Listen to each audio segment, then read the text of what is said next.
সড়ক প্রচারের আর মাত্র কিছুক্ষণ সময় বাকি। শেষ লগ্ন প্রচারে কিন্তু ঝড় তুলছেন প্রদেশ কংগ্রেসের থেকে যাকে মনোনীত করা হয়েছে পশ্চিম আসনের প্রার্থী সুবল ভৌমিক। রাজ্যের লড়াকু সাংগঠনিক নেতা হিসেবে বেশ পরিচিত এবং রাজনৈতিক ব্যক্তিত্ব হিসেবে ত্রিপুরার রাজনীতির মাটিতে অনেকটাই পরিচিত ব্যক্তিত্ব সুবলবাবু। কতটা আশাবাদী, শেষ লগ্নে গিয়ে মানুষের কাছে, মানুষের দরজায় গিয়ে কতটা সাড়া পেয়েছেন ইত্যাদি বিষয় নিয়ে আমরা কথা বলবো সুবলবাবুর সঙ্গে। সুবলবাবু, আপনাকে স্বাগত সোশ্যাল বাংলায়। যে জিনিসটা জানতে চাইবো, একেবারে শেষ লগ্ন, এখন শুধুমাত্র গণদেবতাদের রায় বাক্সবন্দি হবে, এই শেষ লগ্নটাকে কিভাবে কাটাবে? বেশ কয়েক দশক পরে একটা ব্যতিক্রম নির্বাচন হতে চলছে এ রাজ্যে। সাধারণত লোকসভা নির্বাচনে এমন উন্মাদনা থাকেও না, কারণ বিধানসভা নির্বাচনের এক বছরের মধ্যে যেহেতু লোকসভা নির্বাচন হয়, স্বাভাবিকভাবে মানুষ ধরেই নেয় যে নির্বাচনের ফল শাসক দলের অনুকূলে যাবে, তাই মানুষ খুব উদাসীন থাকে। এবার সম্পূর্ণ একটা ব্যতিক্রম নির্বাচন হচ্ছে। মানুষ এটা অ্যাসেম্বলি থেকেও বেশি সিরিয়াসলি নিয়েছে এই নির্বাচনটাকে, কারণ মানুষ প্রচণ্ড আঘাত পেয়েছে। 25 বছরের কমিউনিস্ট পার্টিকে ক্ষমতা থেকে সরানোর পরে যে সরকারটা এসছে, ওরা কমিউনিস্ট পার্টি থেকে কয়েক গুণ মানুষের উপর অত্যাচার করা, জুলুম করা, এবং একটা প্রশাসন যার কোনো ট্রান্সপারেন্সি নেই, একটা হজবরল অবস্থা। প্রতিনিয়ত মানুষ হয়রানি হচ্ছে এবং কোথাও যে কমিটমেন্টগুলো করা হয়েছে সেইগুলো কিছুই ফুলফিল হয়নি। সব মিলিয়ে এবারের নির্বাচনটাকে মানুষ হাতিয়ার করতে চাইছে এবং এই নির্বাচনের ফল আমাদের জাতীয় কংগ্রেসের অনুকূলে যাবে, এই নিয়ে কোনো সংশয় নেই আমাদের মধ্যে। কারণ এটা সম্পূর্ণ এই নির্বাচনে জনগণ যেভাবে রেসপন্স করছে, আমি মনে হয় না গত বিধানসভা নির্বাচন থেকে কোনো অংশে কম। যদিও ওদের প্রধানমন্ত্রী থেকে শুরু করে সবাই এসছে, প্রধানমন্ত্রী এসছেন, কিন্তু চিড়া ভিজবে না। প্রধানমন্ত্রী আসলো, এবারে রাজ্যের মানুষ তাদের প্রতিশোধের স্পৃহা, মানে তাদের মধ্যে তুষের আগুনের মতো জ্বলছে।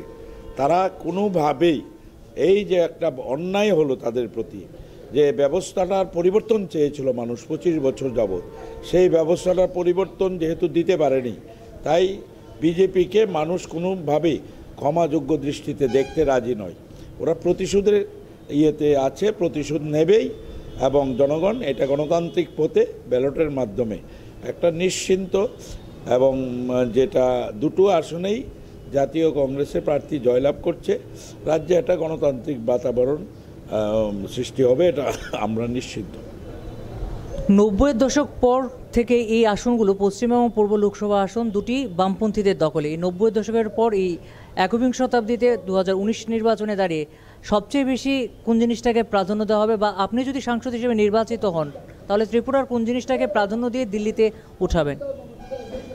সাংসদরা অত্যন্ত গুরুত্বপূর্ণ। আপনারা দেখবেন আমরা এখন সাংসদ যে তহবিল যেটা করা হয়, এমপি ফান্ড বলে, সেটা 5 বছরে এখন তো প্রায় 30 কোটি টাকা হয়ে গেছে, 30 কোটি টাকা হয়ে গেছে সাংসদদের। এটা আর আমাদের মতো রাজ্য, কারণ আমরা তো একেবারে প্রত্যন্ততম রাজ্য, আমাদের কথা বলার লোক কোথায়? দিল্লিতে। তাই সাংসদের সেখানে একটা মুখ্য ভূমিকা থাকে। আজকে উত্তরপ্রদেশ দিল্লির কাছাকাছি, সেখানে 80 জন এমপি হয়, আমাদের রাজ্যে সব মিলিয়ে 2টো এমপি। তো আমাদের কথা বলার একমাত্র মাধ্যমই হচ্ছে লোকসভার সদস্য। সুতরাং এখানে অত্যন্ত দায়িত্বশীল লোকসভার সদস্য হওয়া প্রয়োজন, যে রাজ্যের ব্যাপারে কেন্দ্র এবং রাজ্যে, আমাদের যুক্তরাষ্ট্রীয় কাঠামোতে কেন্দ্র রাজ্য তার মধ্যে একটা সমন্বয় রাখা, এবং যুক্তরাষ্ট্রীয় কাঠামোতে আমাদের মতো রাজ্য কেন্দ্রীয় বরাদ্দের উপর নির্ভরশীল রাজ্য। কোনোভাবেই আমরা সেলফ সাফিসিয়েন্ট না। যেহেতু আমরা নিজেরা সাফিসিয়েন্ট না, তাহলে কেন্দ্র থেকেই যেহেতু আনতে হবে, তাহলে লড়াই করে আনতে হবে, কেন্দ্রকে বুঝিয়ে সুঝিয়ে আনতে হবে। কেন্দ্রে এখন জাতীয় কংগ্রেসের সরকার, এটা প্রায় নিশ্চিত, তখন জাতীয় কংগ্রেসের সরকার এই রাজ্যকে সাহায্য করবে। তো সেই ক্ষেত্রে লোকসভার সদস্যের ভূমিকা এখন একটা বড় ভূমিকা। যদিও কেন্দ্রীয় সরকারের প্রকল্প যতটা মাতামাতি হয়েছে, আপনারা দেখুন না, 2-3টে প্রকল্প শুধু নাম পরিবর্তন করে মানুষকে বোকা বানানো হয়েছে। জাতীয় কংগ্রেস নির্মল ভারত প্রকল্প করেছে, নাম পরিবর্তন করে এটাকে বিজেপি স্বচ্ছ ভারত করেছে। নির্মল ভারতের নামটা শুধু চেঞ্জ হয়েছে স্বচ্ছ ভারত। ইন্দিরা আবাস যোজনা ছিল গরিবদের মধ্যে ঘর, এটাকে পরিবর্তন করে প্রধানমন্ত্রী আবাস যোজনা করেছে। রাজীব গান্ধী স্বাস্থ্য বিমা ছিল, এটাকে পরিবর্তন করে আয়ুষ্মান ভারত করেছে। নাম পরিবর্তন করে শুধু ধোঁকাবাজি করেছে, আর কিছুই করেনি।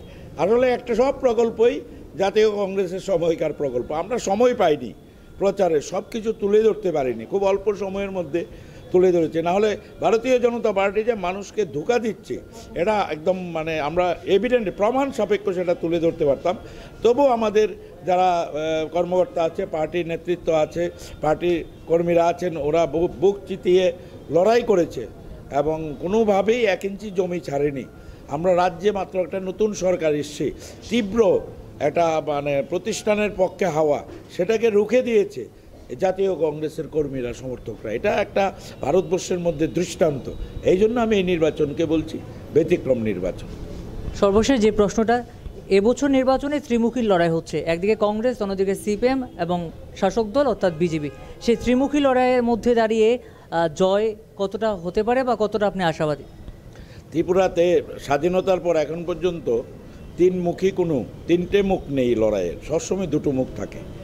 সবসময় মানুষের, যেমন গত নির্বাচনে বিজেপি আর সিপিএম লড়াই হয়েছে, এর আগে নির্বাচনগুলোতে কংগ্রেস এবং সিপিএমের মধ্যে লড়াই হয়েছে। এখন পর্যন্ত আমরা দেখিনি যে ত্রিমুখী লড়াই হয়েছে বা ভোট ভাগ হওয়ার কারণে ত্রিপুরায় কোনো দল হেরে গেছে।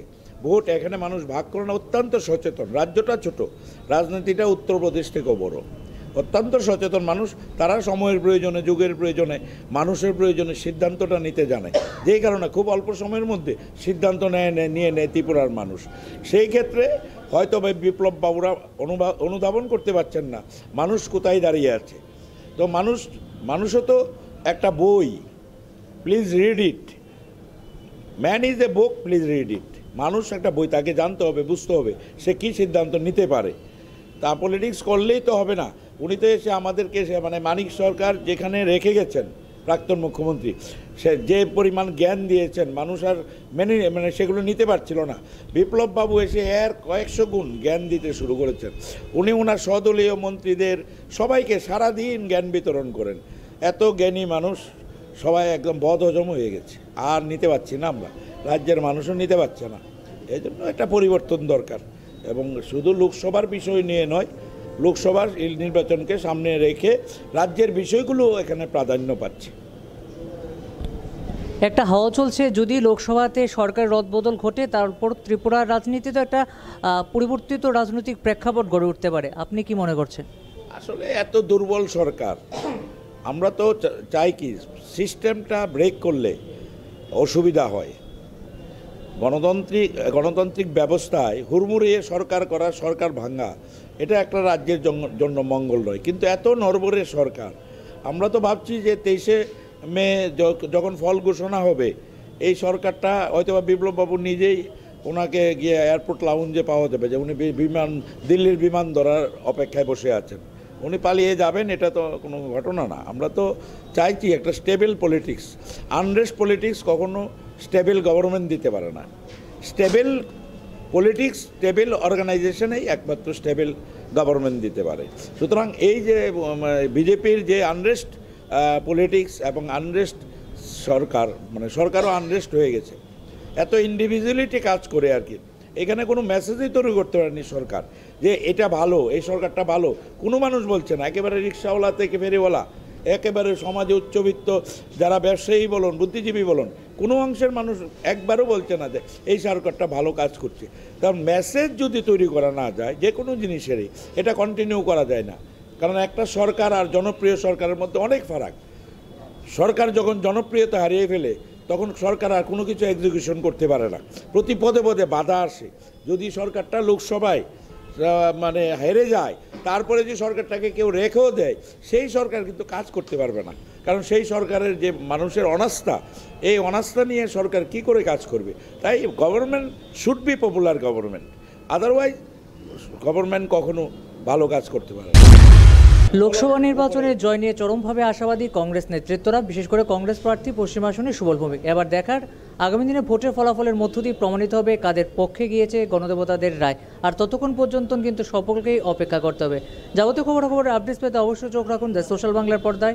নমস্কার।